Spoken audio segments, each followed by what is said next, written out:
papasok po kayo bilang isang miyembro ng House Prosecution Team.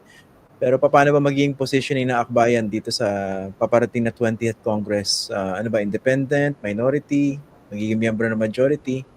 Ano po bang positioning na napapag-usapan ng inyong partido?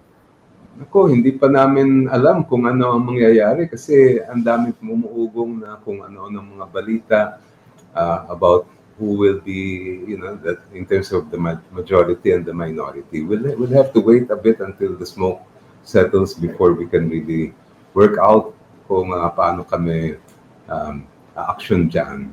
In terms of the impeachment, Akbayan was the very first to endorse the first impeachment complaint.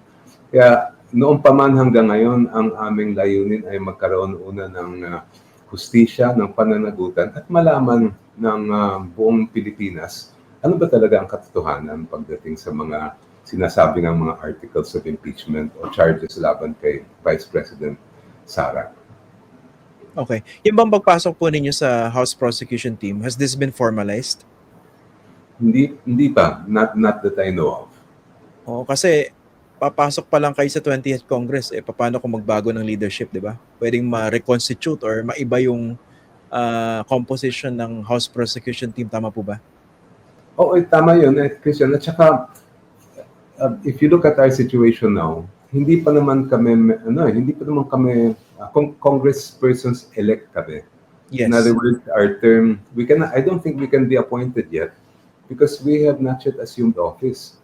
Our term officially begins on June 30 at noon of this year. So medyo parang magiging premature kung i-appoint kami ngayon na nasa 19th Congress pa lang tayo. Pero kasi alam ko nagkakaroon na ng meron ng preparation yung House Prosecution Team. Na-invite na po ba kayo to sit in para at least ma-apprise kayo doon sa kanilang mga napapag-usapan na? Hindi pa naman, pero ang alam ko magkakaroon ng meeting. Hindi ko lang alam kung kailan. Pero kayo, sir, kasi nakita ko very positive yung response ng publiko dun sa pagpasok ninyo at saka ni Congresswoman-elect Leila de Lima. Kayo, personally, how do you feel about it? And how was the news delivered to you? Paano ba kayo na-invite dyan? Well, we started to receive some feelers from friends and others na ganun nga daw mangyayari. And then, just like with Kong Laila, Congresswoman-elect Leila de Lima, tumawag din sa amin si Speaker. Ngayon, how do I feel about it? I've been involved in at least one impeachment proceeding, yun yung kay dating Pangulong Erap Estrada. At preparing for it is like preparing for any big case in court. Kasi ang kailangan titibayin ng prosecution yung pagpepresenta ng testigo at pagpepresenta ng ebidensya. The preparation is pretty much the same. Ang pagkaiba lang, ang magiging judges ay mga senator judge, hindi lahat ay abogado. At yung procedure ay, although substantially similar, ay meron din mga ilang differences as far as how the trial will unfold. So these are things that kailangan talagang paghandaan at pag-usapan ng panel of prosecutors. Base rin sa karanasan niyo dun sa Estrada impeachment trial. Kasi ito, di ba yung impeachment trial, hindi siya strictly legal lang. A big part of it is political. And we don't even know yet kung ano yung magiging impeachment rules, kung ano yung gagamitin nilang quantum of evidence. Sa karanasan niyo bilang isang abogado sa napakatagal ng panahon, ano ba yung mas mahirap dyan? Yung impeachment, base sa karanasan ninyo nung kay Erap, o yung strictly haharap kayo sa korte, everything should be based on evidence? Ang magandang nakita natin nung impeachment, yung dating impeachment, ay halos lahat ng mga Pilipino ay pinapanood nila yung hearings kasi live siya. I recall when I was there, part of the impeachment against the former President Erap Estrada, on the way to the Senate, kasi nauna na silang nag-start, kami naman nasa pang-4 o pang-5 article pa. I would stop by a sari-sari store and everybody would be watching. Sa kanila ko nga tinatanong, sino na nakasalang na testigo? At sila na mismo nakita nila. So that's where the element of public opinion comes in. just like we saw in the Arab case nung umupo yung bank official si Ocampo, ay talagang halos lahat ng tao nagtaka, bakit ganun pala ang nangyari.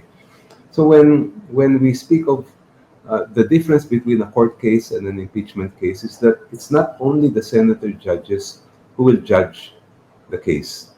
Every single Filipino will have the opportunity to do that.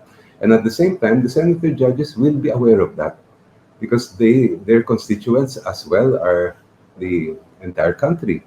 Kaya hindi rin naman pwede natin sabihin agad-agad na dahil kilala itong senador na mas malapit sa isang kampo ay automatic na yun ang magiging paghuhusga niya pag natapos ang impeachment trial. So hindi kayo bothered dun sa perspective na given the results of the senatorial election, medyo para daw mas lumakas yung chances ni Sara Duterte for an acquittal. It doesn't necessarily follow dahil ang base sa binabanggit nyo, ebidensya ay malaking bagay and public opinion will play a big role. Yes, as you mentioned, it's chances of winning and that can always change. Ano pala, attorney, yung tingin nyo rito? Kasi may nagsasabi naman. Alam ko, may iba-ibang opinion po dito, pero I'd like to know your opinion po. Paano kung mag-resign daw si Sara Duterte while the proceedings are ongoing? Ibig sabihin ba nun, hindi na itutuloy? Kasi nag-resign na eh. Sabi naman kasi ng iba, hindi dapat ituloy pa rin kasi nandun yung pangalawang posibleng gawin sa kanya, which is perpetual disqualification from public office. Ano po bang tingin nyo ron? Kung siya ay humarap na sa Senate as an impeachment court and then mag-resign later, I don't think that will bar the court from proceeding and making a judgment on the case. Dahil humarap na siya kinilala na niya yung jurisdiction ng court. Pero ngayon na naisampa pa lang yung articles of impeachment sa Senate, pero hindi pa na-constitute yung Senate as an impeachment court, hindi pa nag-a-acquire ng jurisdiction, tama po ba yung Senado bilang impeachment court kay Sara? Well, my answer would be the same. Because the House of Representatives has already transmitted the articles to the Senate, and I understand just the other day, naglabas na ng directive ang Senate, I think today ba yun o kahapon lang na Kanina po yata, sumulat na. Na magsisimula na yung impeachment trial ng June 2, meaning during this 19th Congress. I think any resignation at this time will also not bar the court from proceeding with the case. Sorry, last na. Isasagol ko lang. Gusto ko po yung tanong. Pero I don't want to ask about the substantive issues doon sa ebidensyang pag-uusapan po. No? Dito naman sa yung dito. Yung sinasabi na pwede bang tumawid itong kasalukuyang membership ng Senado from the 19th to 20 tapos continuing yung impeachment trial. Kasi I would assume na merong ilang mga senador na magre-raise ng issue. 'Di ba? Na teka, bakit tayo tatawid dito sa 20th Congress? Ibang composition na ito. Ano po bang tingin niyo rin sa issue ng pagtawid ng impeachment trial from one Congress to another? Wala naman ako nakikita ang problema dahil mismo yung Supreme Court ay nagsabi na unlike the House of Representatives na bawat eleksyon ay nawawala, kaya panibagong House ang uupo. Sa Senado, palaging merong 12 naupong senators. Kaya in a decision or several decisions, the court has said that the Senate is a continuing body. So I really don't see much a problem with that. But I do acknowledge that probably meron din magka-question yan. So ultimately, kung iaakyat sa Supreme Court, ang magdedesisyon dyan talaga ay ang Korte Suprema.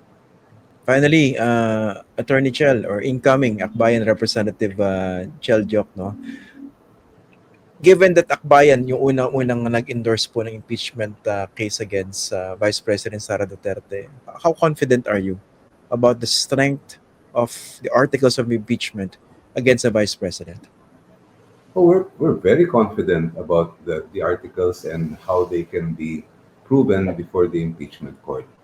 And in fact, I'm very excited to sit down with the other members of the prosecution panel because we have to really buckle down and make sure that maayos ang bawat element ng bawat article at ma-identify din natin sino ba yung uupo bilang testigo para dyan, para ma-establish yung different elements. And then, yung anong ebidensya ang susuporta. Just like when I handle a regular criminal case, yan naman ang ginagawa ko eh. Unang-una, ina-identify ko based on the charges, what are the elements in the law, what are the elements we have to prove, how are we going to prove that, who are the witnesses we will call, what evidence will we submit to the court to ensure that every element has been proven by the standard required by the court.